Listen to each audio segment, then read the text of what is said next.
Numerical number 13.7। इस numerical में हमें एक कॉम्प्लेक्स सर्किट दे दिया गया है। ऐसा सर्किट जिसके अंदर दो या दो से ज़्यादा बैटरीज लगी हों उसको हम कॉम्प्लेक्स सर्किट कहते हैं। तो इसमें हमें दो रेजिस्टेंसेस दी गई हैं, एक 18 ओम की है, एक 12 ओम की है। हमसे ये पूछा गया है कि इसमें से कितना करंट पास हो रहा है और इसमें से कितना करंट पास हो रहा है। इस डायग्राम में दो लूप्स हैं, तो हम बारी बारी एक एक लूप को सॉल्व करेंगे और हमें बाद में करंट की वैल्यू मिल जाएगी। तो सबसे पहले हमारे पास लेफ़्ट लूप है, इसके ऊपर हम किरचॉफ का सेकंड या वोल्टेज लॉ अप्लाई करने लगे हैं। जो करंट की डायरेक्शन है वो दोनों लूप्स में हमें एक जैसी लेट करनी पड़ेगी। तो हमने लेट की है कि करंट एंटी क्लॉकवाइज डायरेक्शन में मूव कर रहा है। अब जब करंट एंटी क्लॉकवाइज डायरेक्शन में मूव करेगा तो हम स्टार्ट पॉइंट उसका ले रहे हैं ये, और करंट इधर हम ले रहे हैं कन्वेंशनल करंट वो होता है जो पॉजिटिव चार्ज की वजह से हो। तो अब हम इस साइड को थोड़ा जूम करके यहाँ बना लेते हैं। ये जो हमारे पास सेल E1 है इसको हमने इधर ड्रा कर दिया। जो हमारा चार्ज है वो इससे पास होके आगे जाना चाहता है। तो ये जो नेगेटिव है ये पॉजिटिव को आगे नहीं जाने देगा खुद ब खुद, क्योंकि ये एक दूसरे को अट्रैक्ट करते हैं, और पॉजिटिव को आगे नहीं आने देगा क्योंकि ये एक दूसरे को रिपेल करते हैं। अगर चार्ज ने इस सेल से पास होना है, इस बैटरी से पास होना है, तो ये एनर्जी गेन करके आएगा। ठीक है, तो हम लिखेंगे when charge pass through E1। तो जब E1 से पास होगा देन एनर्जी गेन। तो जो एनर्जी गेन होगी वो इक्वल होगी डेल्टा क्यू E1 के। अब ये फार्मूला कहाँ से आया? जो EMF का फार्मूला है वो इक्वल होता है work over charge. Work is the form of energy, तो हम लिख सकते हैं EMF is equal to energy. Work की जगह एनर्जी लिख दिया हमने, ओवर चार्ज। जो चार्ज है वो अगर मतलब डिफरेंट हो तो डेल्टा क्यू हम लिख देते हैं उसके लिए। ठीक है, तो ये जब इस साइड पे जाएगा तो एनर्जी की वैल्यू हमें मिलेगी E डेल्टा क्यू। E क्योंकि 1 थी इसलिए हमने E1 लिख दिया। अब चार्ज यहाँ से पास हो चुका है, अब उसने गुजरना है रेजिस्टेंस में से। अब हम लिखेंगे when charge pass through a resistance, और इस रेजिस्टेंस का नाम हमने रखा हुआ है R1।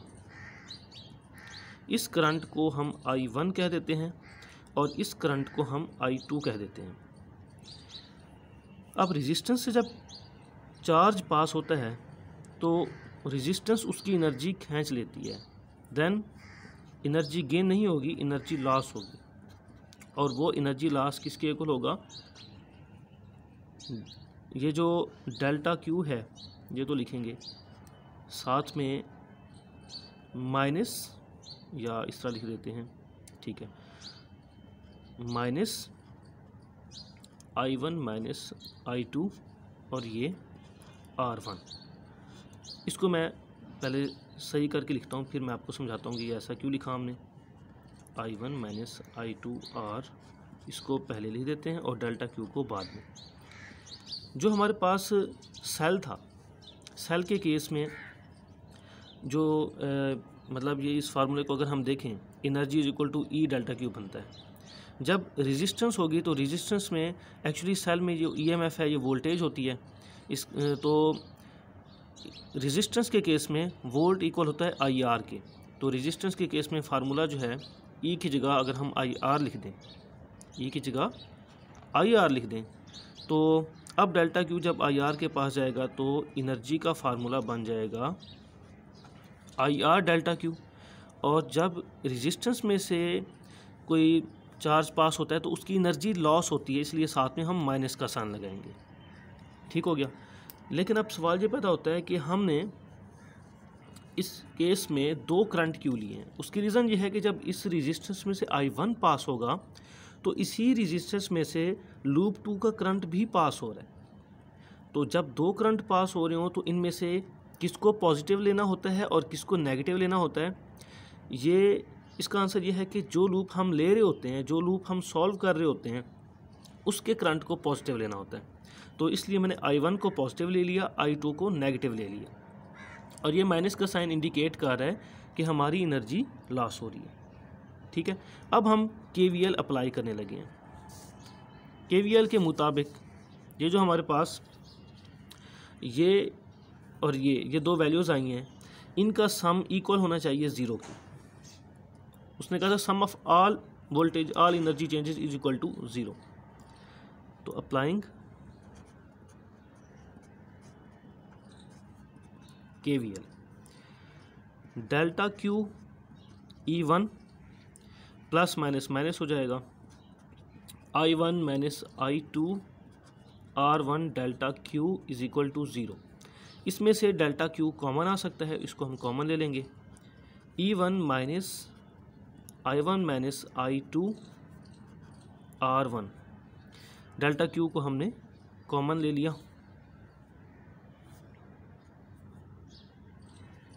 डेल्टा Q वहाँ 0 से डिवाइड होगा और 0 हो जाएगा।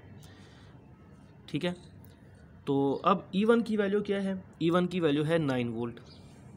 अच्छा, जब बच जाएगा डेल्टा Q के जाने के बाद जो एक्सप्रेशन वो ये है, I1 माइनस I2 R1 is equal to 0। E1 हमारे पास 9 है, I1 भी हमारे पास नहीं है, I2 भी नहीं है, तो इनको एज इट इज़ लिखेंगे, और R1 हमारे पास है 18 ओम। ये दोनों वैल्यूज़ हमें क्वेश्चन में दे दी गई हैं। 9 minus 18 into I1, 18 I1 minus minus plus 18 into I2, 18 I2 is equal to 0। 9 अगर मैं कॉमन ले लूँ यहाँ से तो इधर रह जाएगा 1, इधर रह जाएगा 2 और इधर भी 2 इज इक्वल टू 0। 9 0 से जाके डिवाइड होगा तो आंसर इधर रह जाएगा 2I1 plus 2I2 is equal to 0। ये हमारे पास, इसको हम क्या देते हैं, ये बन गई इक्वेशन नंबर 1। अब हमारे पास दूसरी लूप है, राइट लूप। इसके ऊपर भी हम KVL अप्लाई करते हैं। करंट हमारा एंटी क्लॉकवाइज मूव कर रहा है, तो सबसे पहले उसने पास होना है हमारे सेल से। ठीक है, अच्छा, इस सेल को ड्रा करते हैं। ये साइड सेल की बड़ी है और ये छोटी है, तो यहाँ पे नेगेटिव होगा और इधर जो है वो पॉजिटिव होगा। हमारा चार्ज इस सेल को क्रॉस करना चाहता है, आगे जाना चाहता है, तो प्लस प्लस को रिपेल करता है, माइनस प्लस को अट्रैक्ट करता है। तो इसका मतलब खुद ब खुद ये नहीं जा सकता, तो ये एनर्जी गेन करके जाएगा। तो हम लिखेंगे when charge pass through E2, इसका नाम E2 है, तो इस केस में एनर्जी गेन होगी। ठीक है, देन एनर्जी गेन होगी, और वो किसके इक्वल होगी, डेल्टा QE2। जब एनर्जी गेन होती है तो हमें प्लस लिखना पड़ता है। अब उसके बाद चार्ज ने पास होना है R1 से, इससे पास होने के बाद R1 से गुजरना है, तो हम लिखेंगे when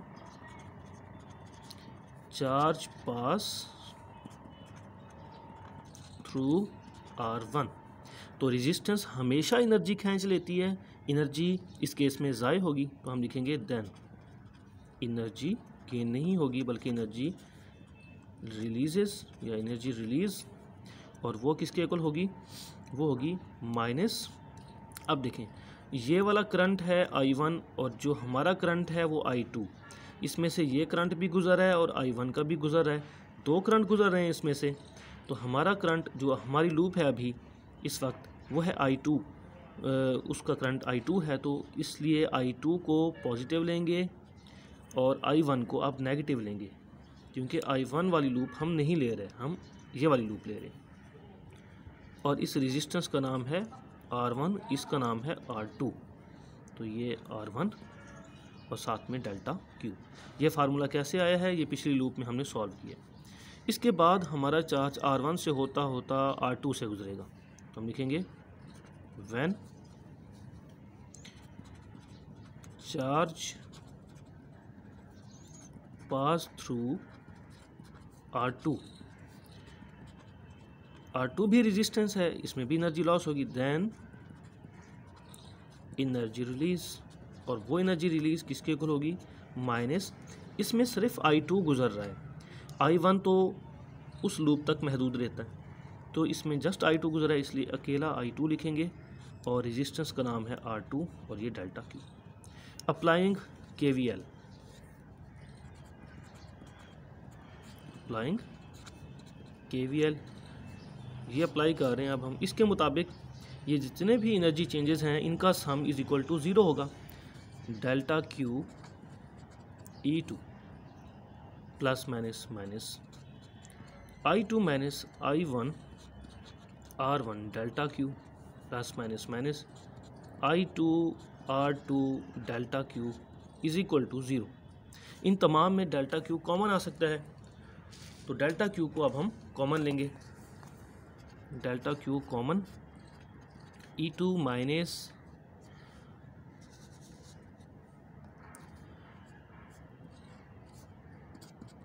I2 minus I1 R1 delta Q common है, नहीं लिखेंगे। I2 R2 delta Q common है, नहीं लिखेंगे, is equal to 0। Delta Q उधर जाके 0 हो गया, तो हमारे पास ये हिस्सा बच गया, E2 minus I2 minus I1 R1 minus I2 R2 is equal to 0। E2 की वैल्यू हमें दे दी गई है 6 वोल्ट, I2 I1 दोनों की वैल्यूज़ नहीं है तो इनको एज इट इज़ लिखेंगे। R1 की वैल्यू है 18 और R2 की वैल्यू है 12 ohm. 6 minus 18 into I2 18 I2, 18 into I1 18 I1 minus 12 I2 is equal to 0। जो I2 वाले हैं इनको सॉल्व कर लेते हैं हम। ये है हमारे पास 6 माइनस माइनस का 18 और माइनस का 12 माइनस का 30 I2 minus 18 I1 is equal to 0। अब अगर हम इसमें से कॉमन लेना चाहें तो 6 को हम कॉमन ले सकते हैं। 6 अगर कॉमन हो तो ये हो जाएगा 1 माइनस 5 I2 माइनस 3। अच्छा, ये जब माइनस इधर मल्टीप्लाई हुआ था तो माइनस माइनस प्लस लिखना पड़ेगा हमें, plus 3 I1 is equal to 0। 6 वहाँ जाके 0 हो जाएगा तो इधर रह जाएगा 1 minus 5 I2 plus 3 I1 is equal to 0। ये बन गई इक्वेशन 2। अब इक्वेशन 1 में भी I1 I2 मौजूद हैं, इक्वेशन 2 में भी I1 I2 मौजूद हैं, तो हम अब इनमें किसी एक की वैल्यू एक जैसी बना लेते हैं। लेट करें I1 जो है इधर 2 है, इधर I1 3 है। अगर मैं इसको सीधा करके लिख दूँ मतलब तरतीब से 1 माइनस 3 I1 और plus 5 I2 is equal to 0, इसको हम इक्वेशन 2 अगर कह दें। इधर I1 3 है, इधर I1 2 है, तो इन दोनों की वैल्यू एक जैसी बनाने के लिए इस पूरी इक्वेशन को मैं 3 से मल्टीप्लाई करवा देता हूँ। ठीक है, मल्टीप्लाइंग बाय 3, मल्टीप्लाइंग बाय 3, तो ये सारी इक्वेशन 3 से 3 इंटू 1 3, 3 इंटू 2 6, 3 इंटू 2 6, ये बन गई इक्वेशन 3। सिमिलरली अब मैंने I1 को बना दिया 6, तो इस I1 को 6 बनाने के लिए मुझे 2 से मल्टीप्लाई करवाना पड़ेगा, तो मल्टीप्लाइंग बाय 2 करेंगे तो 2 into 1 2 minus 2 into 3 6 I1, 2 into 5 10 I2 is equal to 0। ये बन गई इक्वेशन नंबर 4। अच्छा, ये इसमें 3I1 प्लस का है, 5I2 माइनस का है, ये प्लस का है और ये माइनस का है ऊपर से। अब ये जो इक्वेशन 3 है और इक्वेशन 4 है, इसको अब हम ऐड कर लेते हैं। एडिंग इक्वेशन 3 एंड 4, ये हम इस शीट पे कर लेते हैं। एडिंग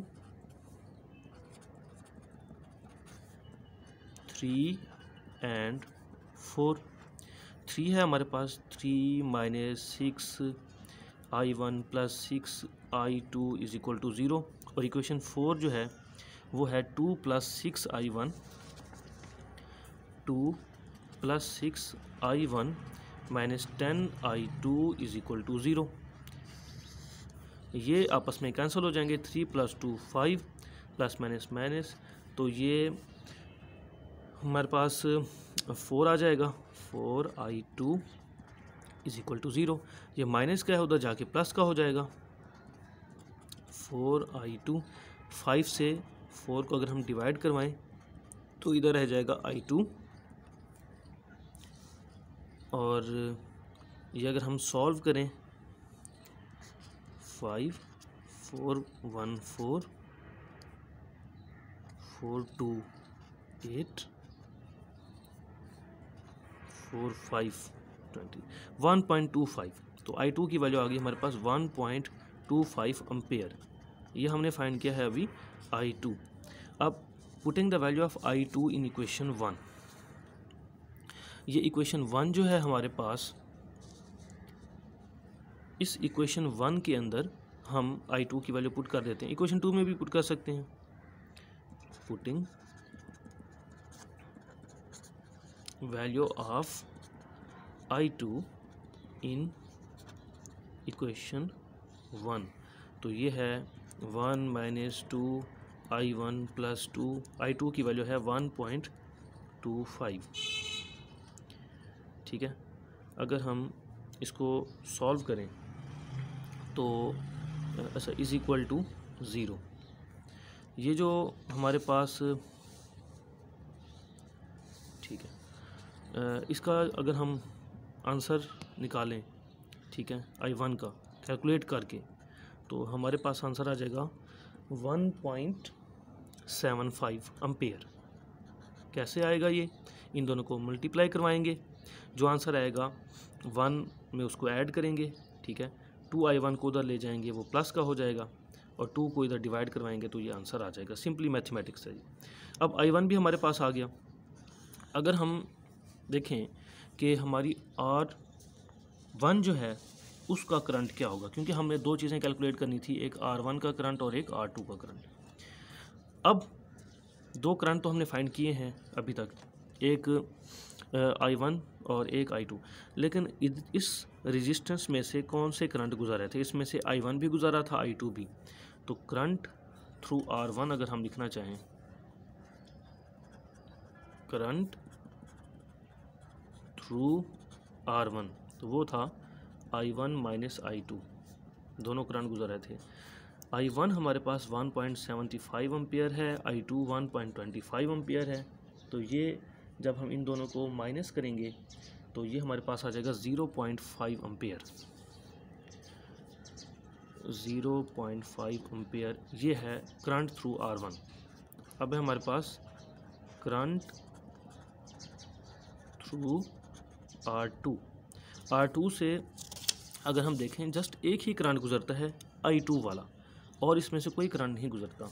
तो हम लिखेंगे कि करंट थ्रू R2 वो i2 ही है, और i2 की वैल्यू है 1.25 एम्पियर।